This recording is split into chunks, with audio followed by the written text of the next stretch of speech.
আসসালামু আলাইকুম এবং শুভ দুপুর সবাইকে। আমি মোহাম্মদ সুজন, রেহানি আই teachers boot camp 5 2 month Bangladesh ক্লাসের একজন নিয়মিত শিক্ষার্থী এবং বর্তমানে অবাইড হেল্পার্স সংস্থায় স্কলারশিপ সুপারভাইজার হিসেবে কর্মরত আছি।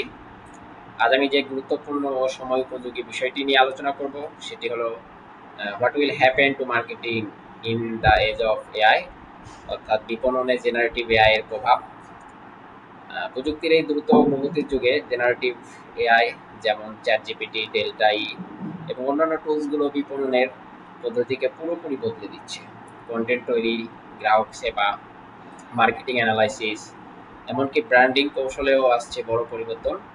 সো প্রিয় শ্রোতামণ্ডলী, আপনারা আমাদের সাথেই থাকুন এবং আজকের এই গুরুত্বপূর্ণ টেডেক্স রিভিউ দেখতে। চলুন তাহলে শুরু করি আজকের সেশনের যাত্রা। আজকে আমাদের বিষয়বস্তু যেটি হচ্ছে বিপণনের জেনারেটিভ এআই এর প্রভাব। সো এই ভিডিওতে বিপণনের জেনারেটিভ এআই এর প্রভাব নিয়ে আলোচনা করা হয়েছে। বক্তা উল্লেখ করেছেন যে এআই বিপণনের 50% পর্যন্ত উৎপাদনশীলতা বাড়াতে সক্ষম, তবে এর ফলে বিষয়বস্তুর আধিক্য এবং ধারণার ভিন্নতা কমে যাওয়ার মতো চ্যালেঞ্জ তৈরি হচ্ছে।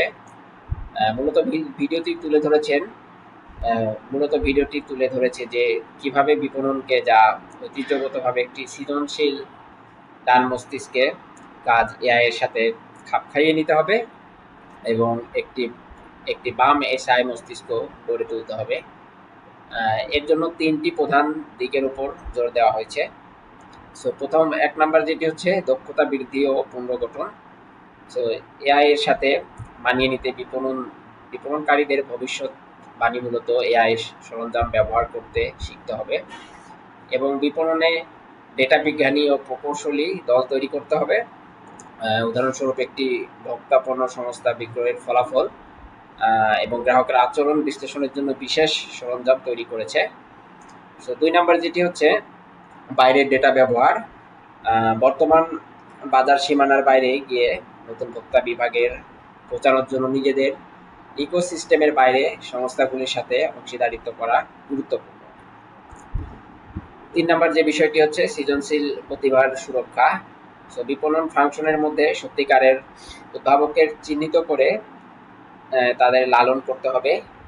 এই সৃজনশীল ব্যক্তিদের এআইকে কেবল অনুপ্রেরণা এবং প্রভাব বৃদ্ধির জন্য ব্যবহার করা উচিত, তবে মৌলিক ধারণা তৈরির জন্য নয়।